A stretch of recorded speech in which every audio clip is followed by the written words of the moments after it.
सभी साथियों को नमस्कार। मित्रों, उपस्थित हूँ।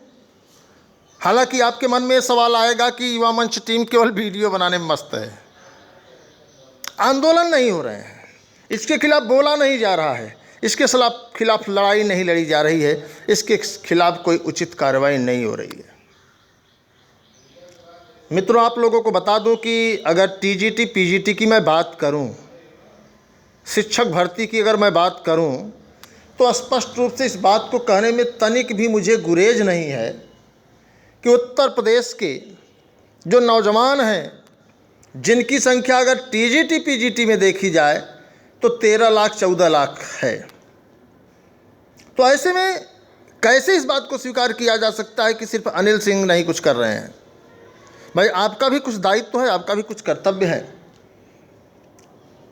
तदर्थ शिक्षकों के बारे में मैं थोड़ी देर में बात करूंगा, लेकिन सबसे पहले मैं बात करूंगा संस्कृत शिक्षकों को सेवा विस्तार मानदेय पर 850 नए लोगों को रखा जाएगा। मित्रों देखिए, बहुत स्पष्ट मैं आप लोगों से कहूँगा, हालांकि हमारी बातें आपको कितनी अच्छी लगती हैं, कितनी बुरी लगती हैं, मैं नहीं जानता हूँ, लेकिन इतना ज़रूर कहूँगा कि प्रदेश के अशासकीय सहायता प्राप्त एडेड संस्कृत माध्यमिक विद्यालयों में, राजकीय संस्कृत स्कूलों में नियमित शिक्षकों की कमी को दूर करने के लिए शासन ने बड़ा निर्णय किया है।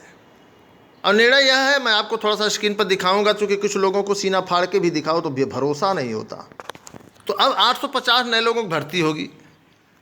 23-24 एवं 24-25 तक के लिए बढ़ाया गया है, मतलब 2025 तक के लिए इनको बढ़ा दिया गया है। अब आप समझिए कि जिस टीजीटी पीजीटी में 200, 250, 150 पद हैं, उसके लिए हम लोग जी जान लगा देते हैं, पूरा ईमान लगा देते हैं और 10 बाई 10 के कमरे से निकलते नहीं हैं। तमाम साथी कल कमेंट किए कि जो लगातार घर में बैठ करके मेहनत कर रहे हैं उनको सफलता मिलने से कोई नहीं रोक सकता। इस बात को मैं भी जानता हूँ, पूरा जहान जानता है, लेकिन अगर संघर्ष करने वाले लोग नहीं रहेंगे तो 10 बाई 10 के कमरे में दफन हो जाएंगे, उनको कभी ज़िंदगी में नौकरी नहीं मिलेगी। इस बात को लोग नहीं जानते।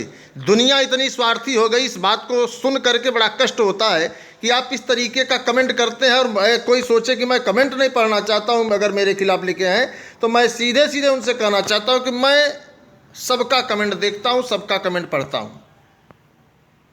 आप सोचिए कि राजकीय विद्यालयों में अन्य रिक्त पदों पर पूर्व की शर्तों के अनुसार मानदेय पर शिक्षकों की नियुक्ति के निर्देश दिए गए हैं। इसमें अभी अभ्यर्थियों की नियुक्ति मानदेय पर की जाएगी। अब आप समझिए कि मतलब कि हजारों पदों पर मानदेय पर शिक्षकों की नियुक्ति होगी और 1000 सीट नहीं है टीजीटी पीजीटी में फार्म भरने वाले साथियों।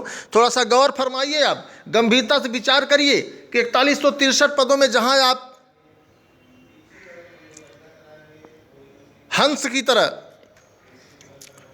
नीर छीर को अलग करना चाहते हैं, इसके लिए हमें आपको लड़ना चाहिए कि नहीं लड़ना चाहिए? और लड़ना चाहिए तो किस स्तर पे लड़ना चाहिए, आप लोग इसको स्पष्ट बताइए। अगर मैं न्यायालय में जाने की बात करूंगा तो आप लोग कहेंगे कि ये पैसा वसूलने के लिए, पैसा लेने के लिए ऐसा कर रहे हैं, तो आप लोग इसको खुद बताइए। 36,000 लोग हमसे जुड़े हुए हैं और मैं यही चाहूँगा कि 36,000 लोग अगर जुड़े हैं तो 36,000 साथी मेरे अपने परिवार के। हालांकि कुछ लोग बागी होते हैं, बागी होना ज़रूरी है, क्योंकि अगर वो बागी रहेंगे तभी हम लोग संघर्ष कर पाएंगे, तो हमें इस बात का एतराज़ नहीं है, लेकिन सच को स्वीकार करने की आदत होनी चाहिए। सच क्या है, आप देखिए कि 850 नए लोगों की भर्ती होगी, प्लस जो अन्य शिक्षक हैं 1700, अर्थात कुल 2500 पदों पर भर्ती सरकार उधर करने जा रही है। मानदेय पर जो जाएगा वो लाख, 2 लाख, 1.5 लाख, 3 लाख रुपए इन्वेस्टमेंट भी करेगा। तो क्यों ना इसको नियमित भर्ती के रूप में पंडित करा लिया जाए। आप लोग क्या चाहते हैं, इस पर थोड़ा सा आप लोग राय दे दीजिए, क्योंकि मैं भी इसी के पीछे अपनी ऊर्जा बर्बाद कर रहा हूँ बेवजह।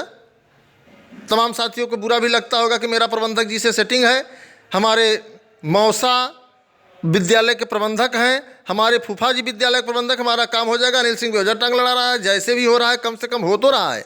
तो आप लोग व्यू अपना क्लियर कर दीजिए दोस्त। देखिए, आप ही मेरी जान हो, आप ही मेरी शान हो, आप ही मेरा ईमान हो। अगर आप ही नहीं चाहोगे तो मैं बहुत चाह के क्या करूँगा? तो फैसला आप सभी के हाथ में दोस्त। मैं चाहूँगा कि आप थोड़ा सा कमेंट बॉक्स में बताइए इस पर क्या किया जाए, न्यायालय चला जाए या फिर आंदोलन किया जाए या फिर चुपचाप हाथ पर हाथ धरे बैठा रखा जाए। आप लोग बताइए, मुझे बेसब्री से इंतजार रहेगा। इस वीडियो को शेयर भी करिए, उन तमाम साथियों तक शेयर करिए जो शिक्षक बनने का सपना देख रहे हैं। जो स्क्रीन पर आप देख रहे हैं फोटो में, यह है जिला विद्यालय निरीक्षक प्रतापगढ़।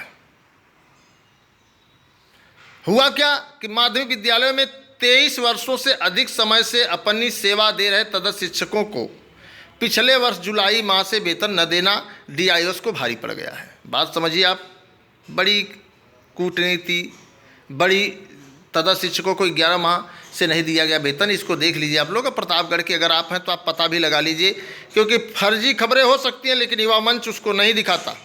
युवा मंच टीम पहले पुष्टि करता है। और आपको बता दें कि जिला विद्यालय निरीक्षक प्रतापगढ़ को कोटि कोटि धन्यवाद कि वो सुप्रीम कोर्ट गए। अब देखिए सुप्रीम कोर्ट में क्या होता है तो मैं नहीं कह सकता हूँ, हालांकि DIOs चंद्रचूड़ साहब ने इसको ख़त्म ही कर दिया तो ख़त्म तो रहेंगे। अब देखिए DIOs को राहत देते हुए, इसमें मामला क्या था कि लखनऊ खंडपीठ में तमाम प्रबंधक महोदय, तदर्थ शिक्षक महोदय, अब बाकी मैं नहीं कहूँगा, मुझसे मत कहवाइए आप लोग, कंटेम्प्ट अपील कर दिए कि मुझे वेतन नहीं दिया जा रहा है। 2 बार पेशी के दौरान कोर्ट ने नाराजगी व्यक्त की। कुछ कोर्ट ऐसी होती है जो आपकी नहीं सुनेगी, सिर्फ अपने बाप की सुनेगी। सिर्फ एक पक्ष को सुना होगा, दूसरे पक्ष। सुप्रीम कोर्ट का आदेश है तदर्थवाद समाप्त करने के लिए। DIOs की अपील एक्सेप्ट नहीं हो सकी है।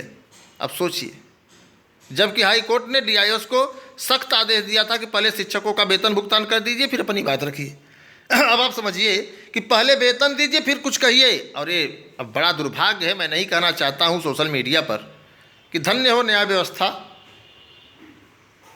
कि नियमों की धज्जी उड़ाकर ताक पर सब कुछ किया जा रहा है, लेकिन फिर भी समझ में नहीं आ रहा है। तो इन सभी चीज़ों को हमें आपको समझना है, इन सभी चीज़ों को हमें आपको गंभीरता से देखना है। और ख़ास तौर से जिला विद्यालय निरीक्षक प्रतापगढ़ जो सुप्रीम कोर्ट गए हैं तदर्थों के खिलाफ, बहुत बड़ी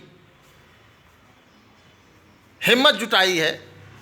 क्योंकि आपको पता है ना कि तदर्थ शिक्षकों के जो मसीहा हैं हल्के नहीं हैं, कमज़ोर नहीं हैं।